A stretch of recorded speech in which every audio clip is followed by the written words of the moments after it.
ఒకటే ధ్యాస ఆయనకు, పన్నా తిన్నా లేచినా తెలంగాణ తప్ప, తెలంగాణ ప్రజలు తప్ప. తెలంగాణ ప్రజలు అంటే మనందరం వస్తుంది ఇంట్లో.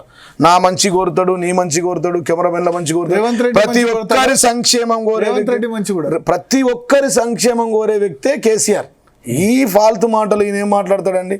ఆయన ఎలా world largest project lift irrigation project Kaleshwaram అంటే కాళేశ్వరం మీద అవినీతి అని మాట్లాడతారు. కాంగ్రెస్ పార్టీ అవినీతి మాట్లాడితే తూ అని ఉంచుతారు. అన్న father of the corruption party దేశంలో ఏముందంటే కాంగ్రెస్ పార్టీ. వినాలి ఒక్క నిమిషం. Father of the corruption party దేశంలో ఏముందంటే కాంగ్రెస్ పార్టీ. వాడొచ్చి ఈ కరప్షన్ మీద మాట్లాడతారు సార్. భూమిలో బొగ్గు కుంభకోణం, భూమి మీద కార్ల కుంభకోణం, ఆకాశంలో అగస్ట కుంభకోణం, అంతరిక్షంలో 2G స్కామ్. ఇక్కడ నిన్న 5 లక్షల కోట్ల 9,277 ఎకరాల ఏదైతే ఇండస్ట్రియల్ ల్యాండ్ ఉందో దాన్ని మొత్తం కన్వర్షన్ చేసి అమ్ముకుంటారు. వాళ్ళ అల్లుడేమో TDR స్కామ్లు అమ్ముకుంటాడు. TDR ఏది బిల్డింగ్ కన్స్ట్రక్షన్ SFI ఆయన అమ్ముకుంటుడు. అన్నదమ్ములేమో కబ్జాలు పెడుతురు. ఈ ఫైమ్ గాడేమో అల్యూమినియం ఫ్యాక్టరీ నుంచి పడితే లియోనియా రిసార్ట్ దాకా కొట్టేస్తూ ఉన్నారు, దోసుకుంటూ ఉన్నారు, బెదిరిస్తూ ఉన్నారు. గుండాయిజం, రౌడీయిజం ఎక్కడ 1000 కోట్ల పైన ఉంటే అక్కడ వాళ్ళ నిఘా. ఇప్పుడు మొత్తం పారిశ్రమ నిన్న KTR గారు ప్రెస్ మీట్ పెట్టారు కదా, 9,299 ఎకరాలు మొత్తం కన్వర్షన్ చేసేసి దందా నడుస్తుంది. ఫైమ్ గాడు, ఈడు, రంజిత్ రెడ్డి గాడు, వీళ్ళ దందాలు అవే. మొత్తం వీళ్ళ దందాలు ఏంటంటే కన్వర్షన్ వాళ్ళు రావాలి. షాడో సీఎం ఈడీ చెప్పుకుంటాడు, అటు రోహన్ రెడ్డి చెప్పుకుంటాడు, ఇటు ఈయన చెప్పుకుంటాడు, ఇటు అన్నదమ్ములు వాళ్ళు ఏడు ఈస్ట్ వెస్ట్ నార్త్ సౌత్ దోసుకుంటున్నారు. భరత్ గారు రాష్ట్రాన్ని దోసుకుంటున్నారు. 5 లక్షల కోట్ల కుంభకోణం అక్షరాల నిజం. ఇప్పుడు కన్వర్షన్ చేసేయని మళ్ళీ మా ప్రభుత్వం వచ్చిన తర్వాత తిరిగి KTR గారు చెప్పిన మళ్ళీ బరాబరి ప్రభుత్వ సొమ్ము, ప్రజల సొమ్ము, ప్రజల కట్ట పెడతాం. ఎక్కడ తీసుకోండి. అల్యూమినియం ఫ్యాక్టరీ తెలుసా అండి మీకు? అల్యూమినియం ఫ్యాక్టరీ పంచాయతీ తెలుసా? లియోనియా పంచాయతీ తెలుసా మీకు?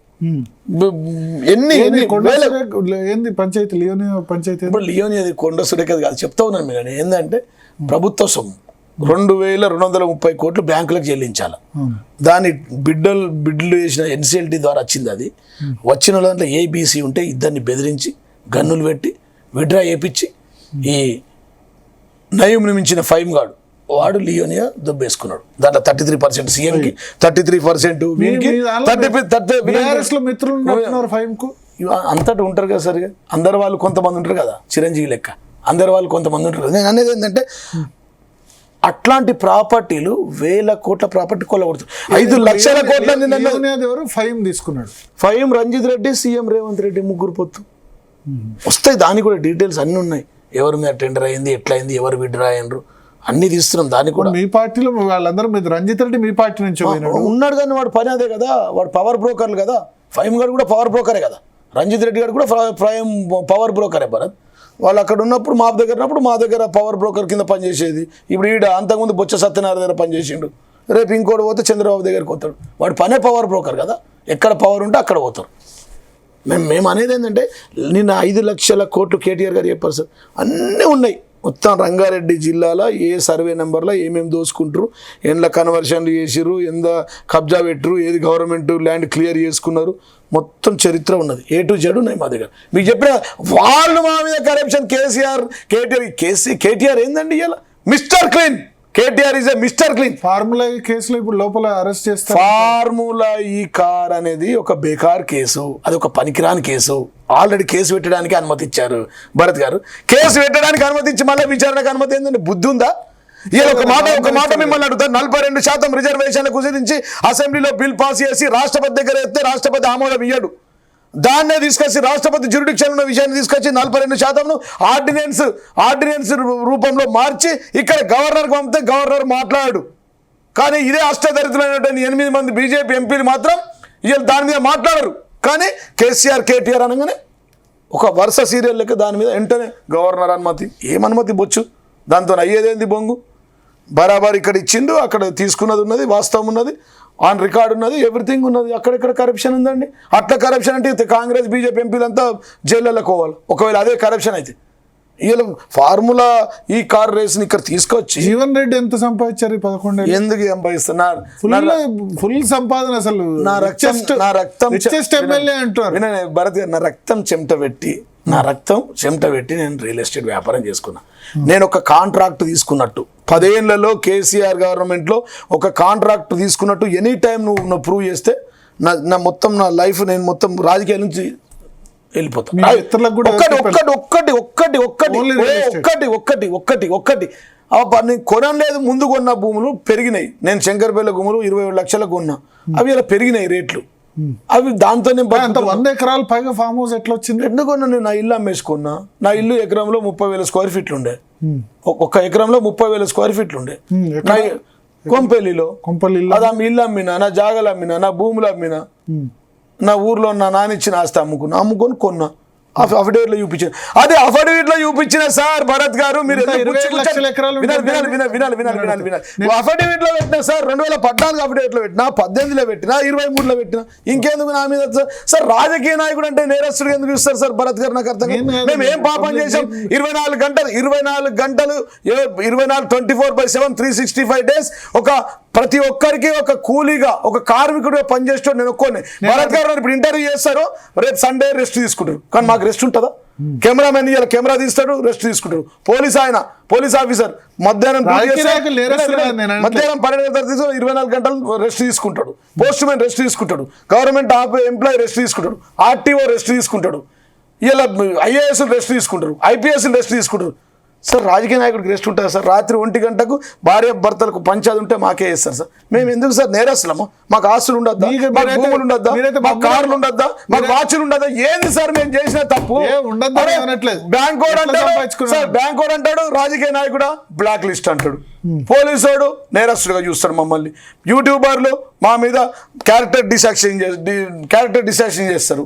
మీరు మమ్మల్ని దొంగల్లాగా చూస్తారు. మీడియా సార్, మీడియా చేసిన తప్పేంది సార్? మేము చేసిన నేరమేంది?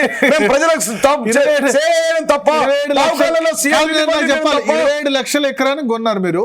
ఇప్పుడు ఎంతైనా కావచ్చు, 1 కోటి కానీ 50 లక్షలు కానీ, మీకేంది బాధ? మీకు నొప్పేంది? మీ కళ్ళల్లో రక్తం మరకలు ఎందుకు? ప్రజలకి మీ నియోజకవర్గ రాజకీయ నాయకుడు చేసే తప్పేంది సార్? ఉదయం లేస్తా సార్, పొద్దున 5 గంటలకు లేస్తా సార్. 5 గంటల నుంచి ఒక్క నిమిషం సార్, నా బాధ చెప్పండి. పొద్దున 5 గంటలకు లేస్తా సార్, 3:30 గంటలకు లేస్తాను నేను బ్రహ్మముహూర్తం. మళ్ళీ చెప్తున్నా, తెలుసు నాకు. 4-5 గంటలకి ఫోన్ చేస్తాం. ఏ సమస్యలున్నా పరిష్కరిస్తాం. ఎవరు మాట్లాడినా స్పందిస్తాం. సాగు కోతాం, పెళ్లి కోతాం, దావకాన్ల కోతాం, డెలివరీ కోతాం. పెద్ద మనిషి అయితే పోతాం, పిలిస్తే పోతాం, పిలకుండా పోతాం. తోవల కలిపితే శవాలను మోస్తాం. చనిపోయే ఇంటికి పోతాం, దావకాన్ల కోతాం, మందుగోళ్ళు ఇప్పిస్తాం, సీఎం రిలీఫ్ ఫండ్ ఇప్పిస్తాం. పెళ్ళమ్మగాడు పంచాయతీ ఉంటే పోలీస్ స్టేషన్లో దించుతాం, పోలీసు వాళ్ళకి ఫోన్ చేస్తాం. ఫైర్ అయితే ఫైర్ స్టేషన్కి ఫోన్ చేస్తాం. 24 గంటలు సార్ మా ఫోన్ బందే ఉండదు. నువ్వు ఎప్పుడైనా జీవితంలో ఫోన్ చేస్తుంది. ఇది రాజకీయ నాయకుడు పని. అరే మమ్మల్ని దొంగల్లాగా చూస్తారేం సార్? మాకు భూములు ఉండద్దు, మాకు ఇల్లు ఉండద్దు, మాకు బంజారీసులు ఉండద్దు, ఆర్మూర్లు ఉండద్దు, ఇల్లు మేము పని చేసుకో. మాకు భూమి ఎట్లా సార్? మరి మా అన్నం ఎట్లా? నా బిడ్డ డాక్టర్ MBBS అయిపోయింది, అప్రెంటిస్షిప్ చేయాలా, ఆమె ఎట్లా చదివించాలా? ఇంకో బిడ్డ లండన్లో చదువుతుంది, ఆమె ఎట్లా చదువుకోవాలా? నేను వ్యాపారం చేసుకోలే కదా సార్? నేను వ్యాపారం చేసుకుంటే వీళ్ళకేంది సార్ నొప్పి? ప్రతి ఒక్కడు బ్యాడ్ న్యూస్ వేయడమే. ప్రతి ఒక్కడు నన్ను ఇంటర్వ్యూలలో చిత్రంగా అడగడమే. నీకు ఎక్కడ ఉన్నది చెప్పిన అఫిడేవిట్లో పెట్టినా, రిజిస్ట్రేషన్ అయింది, గవర్నమెంట్ వాల్యూ ప్రకారం చేసుకున్నా, అబద్ధాలు దుబాయ్లో ఇది చేసిన. నాకు దుబాయ్తో సంబంధమే లేదు. నా క్యారెక్టర్ డిసాసినేషన్. దుబాయ్ బుర్జు ఖలీఫా ఏది ఉట్టిగానే అంటారు సార్. వాడు నోటికి వచ్చిన మాట వాళ్ళకి మొక్కాలే, ఆ యూట్యూబర్లకు మొక్కాలే, వాళ్ళకు దండం సార్. ఏది అలా వీవర్ కోసం మా జీవితాలు ఎందుకు ఖరాబ్ చేస్తారు సార్? మేము చేసిన నేరం ఏంది సార్? 24 గంటలు మళ్ళా చెప్తున్నా సార్, 24 గంటలు 7 రోజులు 365 దినాలు 24. ఎవడైనా ఒకటి ప్రజల కోసం ప్రతినిత్యం పనిచేసే వ్యక్తి ఉన్నాడంటే అది రాజకీయ నాయకుడు. సర్పంచ్ కావచ్చు, ఎంపీటీస్ కావచ్చు, జడ్పీటీస్ కావచ్చు, జిల్లా అధ్యక్షుడు కావచ్చు, మేయర్ కావచ్చు, జడ్పీ చైర్మన్ కావచ్చు, ఎమ్మెల్యే, ఎవడో ఒకరు ఉంటారు సార్ సమాజంలో. రాజకీయ నాయకుల విలువ ఎందుకు తగ్గుతుంది? తగ్గిస్తారు సార్ మీరు. ప్రజల గుండెల్లో మేము ఉంటాం సార్. ప్రజల గుండెల్లో మేము చిరస్థాయిగా ఉంటాం.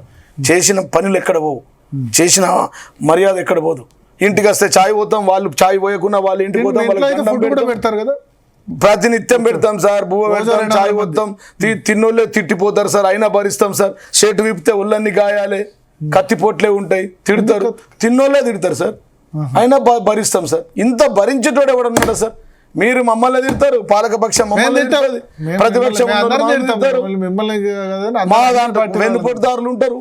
వెనుక నుంచి ఎవరు కొడుస్తాడు, ముందర నుంచి తిట్టే విధంగా ఎందుకు అట్లా అయింది? మేము కాదు, అది చరిత్ర అట్లా ఉన్నది. దాన్ని మేము ఏం అనుకోం. మా ఇప్పుడు రాజకీయ నాయకుడు సార్ నన్ను ఓడించారు అని చెప్పి ఎవరైనా చనిపోతే పోమా సార్? నేను ఒక ఆయన మా పార్టీలో ఉండే కౌన్సిలర్ చనిపోయిండు. పొద్దున ఉదయం 5 గంటలకు పోయినా యశోదల్లా. అవయవదానం చేసిండు. దాని తర్వాత ఆయనకు సెల్యూట్ కొట్టినాం.